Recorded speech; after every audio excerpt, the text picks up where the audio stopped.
हम लोग इस वीडियो में देखेंगे कलरो कक्षा 4 कितना सीखा पार्ट 1 के अभ्यास प्रश्न और साथ में बोलने वाली गुफा जो कहानी थी उसका सारांश भी इसी पाठ में हम इसी वीडियो में देखेंगे। तो इसमें देखते हैं कि पहला प्रश्न क्या है। निम्नलिखित प्रश्नों का उत्तर दीजिए। पहला प्रश्न है कि जग के प्रकाश का स्वामी किसको और क्यों कहा गया है। तो इन सभी प्रश्नों का उत्तर हमने अपनी कॉपी में लिख लिया है। तो इसको देखते हैं कि जग के प्रकाश का स्वामी किसको और क्यों कहा गया है। तो इसका उत्तर है कि जग के प्रकाश का स्वामी ईश्वर को कहा गया है, क्योंकि सूर्य, चंद्रमा और तारों को ईश्वर का ही अंग माना गया है। इसके बाद दूसरा प्रश्न है खा, इसी का खा खंड है पहले प्रश्न का। पानी को बचाने के लिए हम क्या क्या कर सकते हैं। तो पहले तो जब हम क्लास में इसको बच्चों को बताएंगे या बच्चों को लिखाएंगे तो बच्चों से भी पूछ सकते हैं कि पानी बचाने के लिए हम क्या क्या कर सकते हैं। तो उनसे भी कई बिंदु आ सकते हैं और इसके बाद हम उनको अपना उत्तर लिखवाएंगे। तो पानी बचाने के लिए हम निम्न कार्य कर सकते हैं, जैसे हम नहाते समय हम लोग पानी कम खर्च करें। सब्जी, दाल व चावल धोने के बाद उस पानी को, जो बचा हुआ पानी होता है, पेड़ पौधों व मतलब उस पानी को पेड़ पौधों व गमलों में डाल सकते हैं। इस तरह से हम पानी को बचा सकते हैं। घर में कपड़े धोने के बाद हम बचे पानी से साइकिल या गाड़ी धो सकते हैं। ब्रश करते समय ब्रश गीली करने के बाद नल बंद कर दें, जब आवश्यकता हो तभी खोलें। और घरों में खराब नल की टोटियों को बदल दें, जिसमें पानी टपक रहा हो या टपकता हो, या उसकी मरम्मत करा सकते हैं। आदि उपायों को अपनाकर हम लोग पानी को बचा सकते हैं। और आगे दूसरा प्रश्न दिया गया है कि शेर गुफा के अंदर है या नहीं, इसको पक्के तौर पर जानने के लिए लोमड़ी ने क्या किया। तो उत्तर है कि शेर गुफा के अंदर है या नहीं, इसको पक्के तौर पर जानने के लिए लोमड़ी ने गुफा को आवाज़ लगाई। इसके बाद अगला प्रश्न है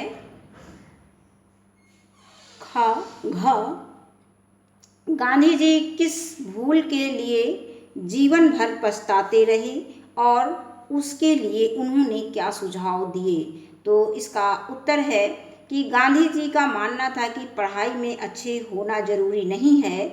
अपनी इसी भूल को लेकर गांधी जी जीवन भर पछताते रहे। इसके लिए उन्होंने सुझाव दिया कि मोती जैसे अक्षर लिखने के लिए बालक को चित्रकला सीखनी चाहिए। मीन्स वो पढ़ाई को कह रहे थे कि पढ़ाई ज़रूरी नहीं है, पढ़ाई में कोई ज़रूरी नहीं है अच्छा हो, लिखावट उसकी अच्छी हो। लिखने में कोई भी विद्यार्थी हो, अगर उसकी लिखावट अच्छी है तो उस विद्यार्थी को पढ़ने में अपने आप अच्छा माना जाएगा। तो वही कह रहे हैं कि अगर हम अच्छी लिखावट अपनी राइटिंग अच्छी चाहते हैं तो उसके लिए हमें सबसे पहले चित्रकला का ज्ञान होनी चाहिए, यानी चित्रकला सीखनी चाहिए। अगर हम चित्रकला में निपुण हो जाएंगे तो हमारी राइटिंग अपने आप सही बनेगी। इसके बाद है प्रश्न संख्या 2। निम्नलिखित पंक्तियों का भाव स्पष्ट कीजिए। तो इसमें पंक्ति दी गई है कि चमक रहा है तेज तुम्हारा, बनकर लाल सूर्य मंडल, फैल रही है कीर्ति तुम्हारी, बन करके चांदनी धवल। तो इस पंक्ति का भाव हो जाएगा कि प्रस्तुत पंक्तियों में कवि ईश्वर की प्रशंसा करते हुए कहते हैं कि प्रभु का प्रकाश सूर्य के रूप में संपूर्ण संसार में चमक रहा है और प्रभु या ईश्वर का यश चांदनी बनकर पूरे संसार में फैल रहा है। इसके बाद दूसरी पंक्ति दी गई है, कविता का दूसरा पार्ट दिया गया है। इस पार्ट का भी हमें भाव स्पष्ट करना है। कविता की 5 पंक्तियां दी गई हैं। तो ये पंक्तियां हैं, आंधी आई जोर शोर से, डालें टूटी हैं झकोर से, उड़ा घोंसला अंडे फूटे, किससे दुख की बात कहेगी, अब यह चिड़िया कहाँ रहेगी। इस पंक्ति का भाव हो जाएगा कि प्रस्तुत पंक्ति में लेखिका महादेवी वर्मा ने तेज आंधी से पेड़ की डालें टूटने तथा चिड़िया का घोंसला उड़ने व नीचे जमीन पर गिरकर उसके अंडे टूट जाने से परेशान चिड़िया को के दुखों का वर्णन किया है। लेखिका ने इस बात पर अपनी चिंता प्रकट की है कि चिड़िया कहाँ रहेगी और वह अपना दुख किससे कहेगी। इसी के आगे का प्रश्न देखते हैं। इसके बाद प्रश्न संख्या 3 इसमें दिया गया है। प्रश्न संख्या 3 में दिया गया है कि नीचे दिए गए शब्दों में सु तथा कु उपसर्ग जोड़कर नए शब्द बनाइए और उनके अर्थ भी लिखिए। इसमें जो शब्द दिए गए हैं वो हैं, पहला दिया है पात्र, मार्ग, योग, मति, बुद्धि, रुचि। इन सभी शब्दों में हमें सु उपसर्ग सु और कु को जोड़ना है और हम जानते हैं कि सु और कु उपसर्ग को हम शब्द से पहले जोड़ते हैं और प्रत्यय को शब्द के बाद में जोड़ते हैं।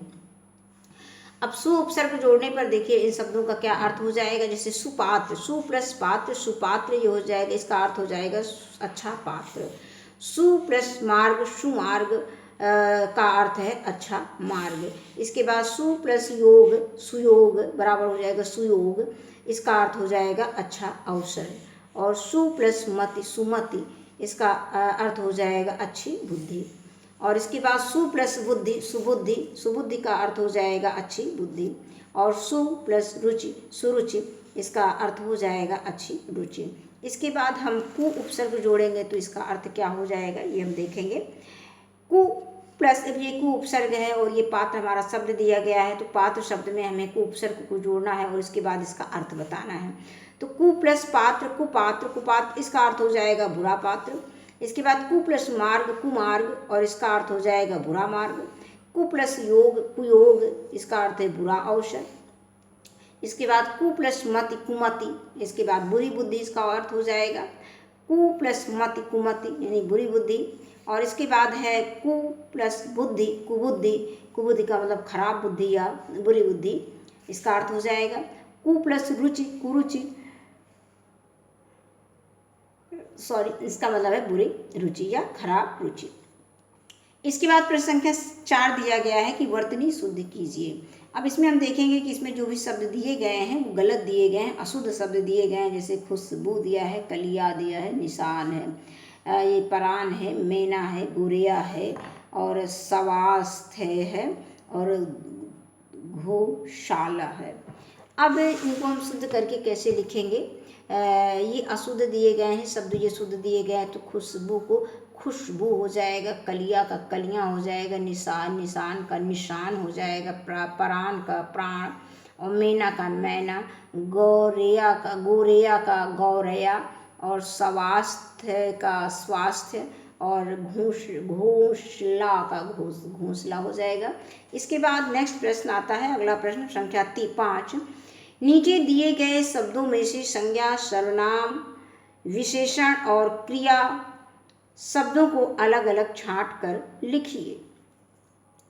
इसमें शब्द दिए गए हैं सुनाया, युवक, मीठा, जुम्मन, धार्मिक, देखा, वह, भलाई, उसने और भला।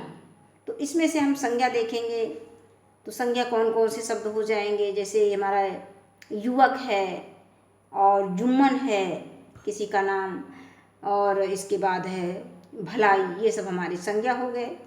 और आगे आता है सर्वनाम, वह, उसने, ये सर्वनाम हो गया जो संज्ञा के बदले जिस शब्द का हमें प्रयोग किया जाता है उसे हम सर्वनाम कहते हैं। इसके बाद विशेषण जो संज्ञा की विशेषता बताए, और मीठा, धार्मिक, भला, और इसके बाद क्रिया, और ये क्रिया में हो गया सुनाया, देखा।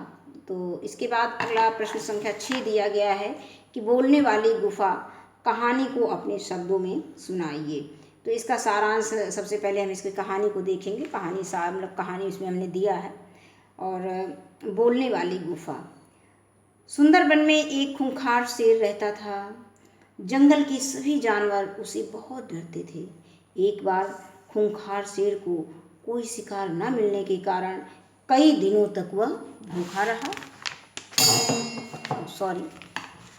आगे है इसी के कहानी। भूखा था, उसे ऐसा लग रहा था कि अब वो भूख से मरने वाला है, तो वह शिकार की खोज में जंगल में इधर उधर घूम रहा था, भटक रहा था। तभी उसकी नज़र एक गुफा पर पड़ी। गुफा का दरवाज़ा खुला हुआ था। शेर ने सोचा कि इस गुफा में जरूर कोई जानवर रहता होगा, लेकिन शेर गुफा के अंदर जाकर देखा तो गुफा में कोई जानवर ना था। शेर ने सोचा कि हमें इसी गुफा में छिप कर रहना चाहिए, जिससे कि गुफा में रहने वाला जानवर जब गुफा के अंदर आएगा तो मैं उसे अपना शिकार बनाकर अपनी भूख मिटा लूँगा या मिटा सकूँ। वह गुफा एक लोमड़ी की थी। शाम होने पर लोमड़ी अपनी गुफा के पास आई तो उसे गुफा के बाहर किसी जानवर के पंजे के निशान दिखाई दिए। जब उसने ध्यान से देखा तो वह समझ गई कि शेर गुफा के अंदर है। इसका पता लगाने के लिए लोमड़ी ने एक तरकीब सोची। उसने गुफा की तरफ मुंह करके आवाज़ लगाई, गुफा ओ गुफा, कहिए गुफा जी, सब ठीक ठाक है? सब ठीक ठाक तो है ना? शेर को लगा कि शायद गुफा लोमड़ी से बात करती होगी या गुफा जो है लोमड़ी से बात करता होगा। यही सोचकर शेर गुफा के अंदर चुपचाप छिपकर कुछ देर बैठा रहा।